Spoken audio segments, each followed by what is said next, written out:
Donc, on se retrouve avec C est égal à M à la puissance E mode N. Donc, 3 à la puissance 7 mode 15, ça nous donne 12, c'est M. 0,8 à la puissance 7 mode 15, ça nous donne C, et ainsi de suite. Maintenant, il faut déchiffrer.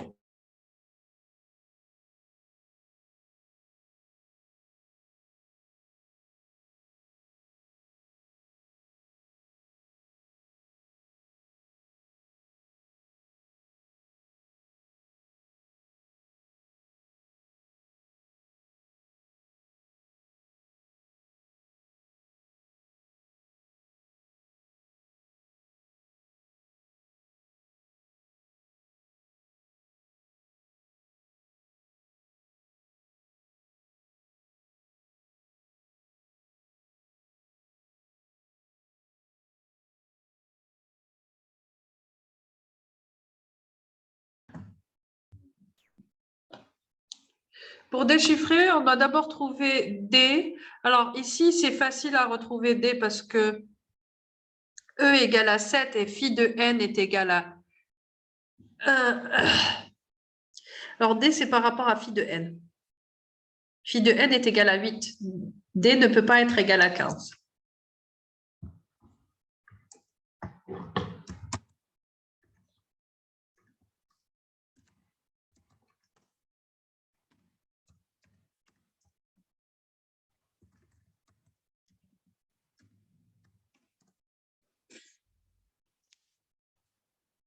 Donc, DE est égal à 7. 7 modulo 8. On doit trouver quelle est l'inverse de 7 modulo 8. Par quoi on va multiplier 7 pour avoir 1 modulo 8.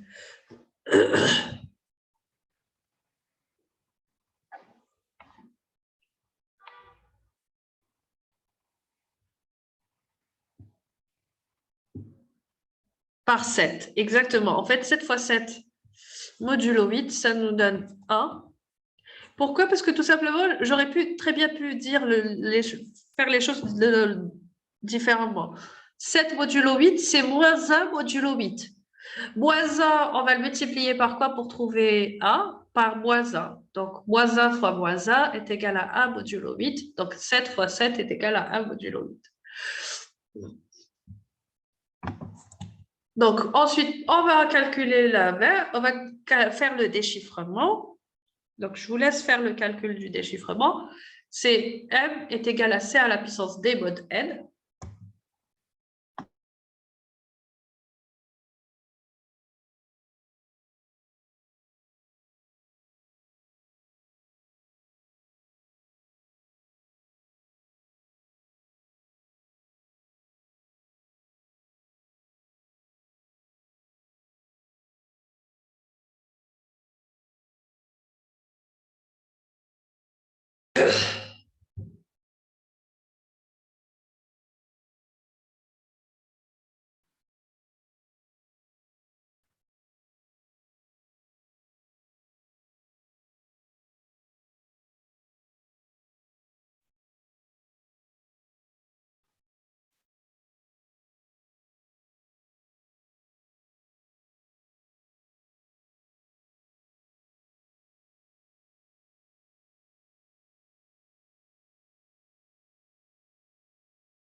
Alors, on va voir. Et oui, ça nous redonne défi.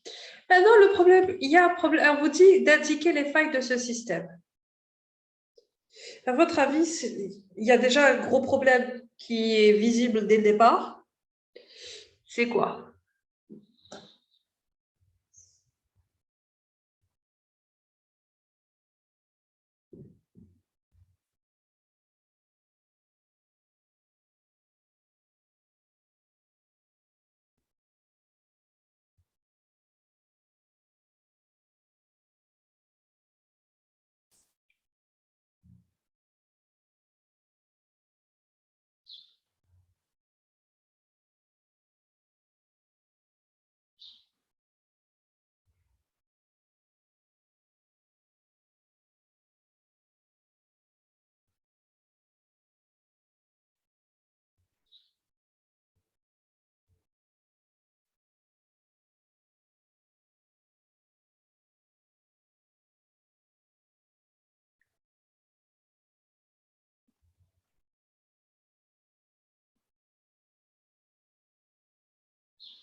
Alors non, P et Q ne doivent pas être connus, c'est pas ça le problème. Hein.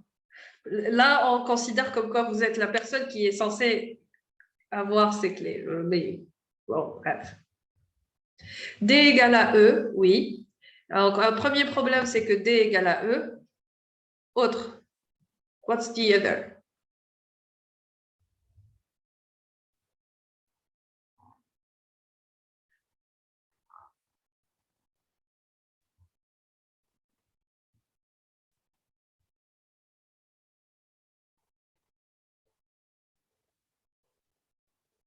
Allez, on va donner les réponses. Donc, n est trop petit. En réalité, comme n est égal à 15, les lettres P et A sont chiffrées de la même manière. Même chose avec la lettre Q et B. Ils seront chiffrés de la même manière, et ainsi de suite. Donc, on ne peut pas déchiffrer, puisque la fonction n'est pas bijective, puisqu'on a 2x donne un seul y, et donc à partir de y pour retrouver le x, on ne peut pas le retrouver. On ne sait pas est-ce que c'est le premier ou le deuxième x. La clé de déchiffrement est la même que la clé de chiffrement, donc ce n'est plus un algorithme asymétrique. Et voilà. Donc, voilà les trois problèmes qu'on retrouve, qu'on peut signaler dans cet algorithme en particulier, dans ce système en particulier. On passe à l'exercice 2.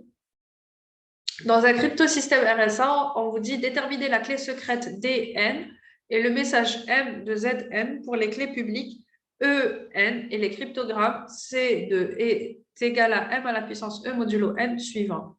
Donc, N égale à 35, E égale à 5 et C égale à 10. Donc, on a N égale à 35. On va essayer de retrouver P et Q pour pouvoir calculer phi de N. Ensuite, une fois qu'on a calculé phi de N, on va calculer D. Une fois qu'on a calculé D, on va déchiffrer C.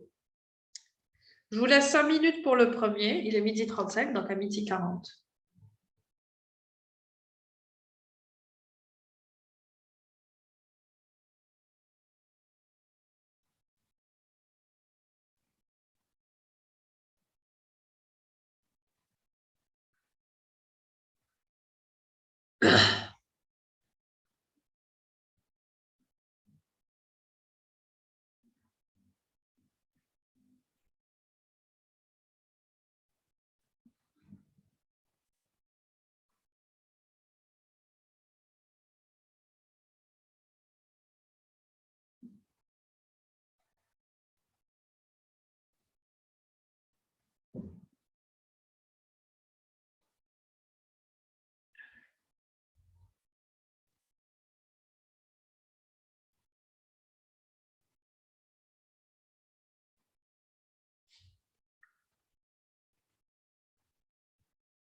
P égale à 5, Q égale à 7, effectivement. Et donc, D,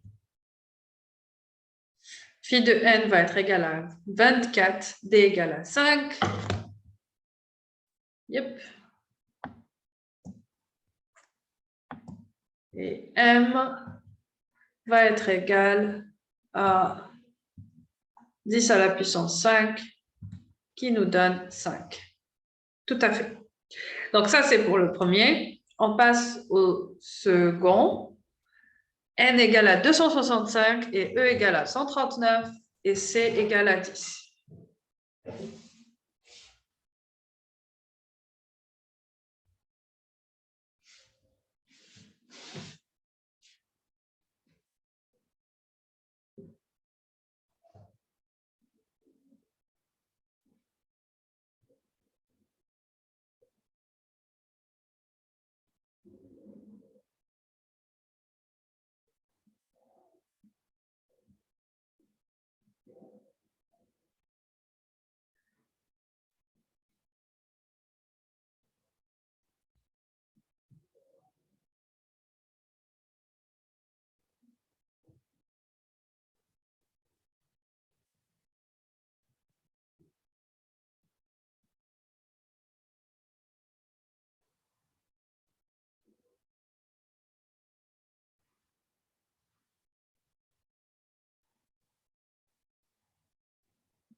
Alors, vous avez trouvé P égale à 53, Q égale à 5, ou vice-versa. Et donc, phi de n est égal à 4 fois 52, qui est égal à 208. Le D va être égal à 3. Alors, comment on va le calculer? On va le calculer grâce à l'algorithme d'Euclide étendu. Donc, 208 et 139. Ensuite, le reste de la division de 208 par 139, c'est 69. Et le quotient, c'est 1. Donc, 169 est égal à A moins B. Ensuite, le reste de la division de 139 par 69 est égal à 1. Et quand on divise 139 par 69, on trouve 2. Donc, 101 est égal à 139 moins 2 fois 69. On remplace avec les A et les B et ça nous donne 1 est égal à moins 2A plus 3B. Ce qui veut dire que D est égal à plus 3. Donc, maintenant qu'on a D, on peut calculer M, qui est égal à 10 à la puissance 3 modulo 265, qui est égal à 205. Troisième et dernier pour aujourd'hui. Donc, N est égal à 1763, E égale à 611 et C égale à 2.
Alors, vous avez trouvé la solution? Déjà, on va trouver. Yes. Donc, on va trouver P égale à 41, Q égale à 43 ou vice-versa. Et donc, phi de n est égal à 1680. Ensuite, on va devoir calculer l'inverse de 611 modulo 1680. Donc, comme tout à l'heure, Là, le reste de division de 1680 par 611, ça nous donne 458. Et 1680 divisé par 611, ça nous donne 2. Donc, 458 est égal à A moins 2 fois B. Ensuite, le reste de la division de 611 par 458, c'est 153. Et ça nous donne 611 moins 1 fois 458. On remplace. Donc, moins A plus 3B. Puis le reste de la division de 458 par 153, c'est 152. Et ça donne 458 moins 2 fois 153. On remplace. Ça donne 3A moins 8B. Et le dernier, le reste de la division de 153 par 152, c'est 1. Et ça va nous donner moins 4A plus 11B. Donc, D est égal à 11, plus 11. Donc, une fois qu'on a D, on va calculer M. Et ça nous donne 2 à la puissance 11 modulo 1763, ce qui donne 285. That's it for today. Passez une bonne journée. Sahaftokum, sahaitkum. On se retrouve la semaine prochaine pour l'interro en présentiel. Je vous enverrai, je vous dirai exactement en détail comment l'interro va se passer au courant de cette semaine. Je vais juste vérifier votre emploi du temps présentiel et je vous rends la réponse. OK? OK.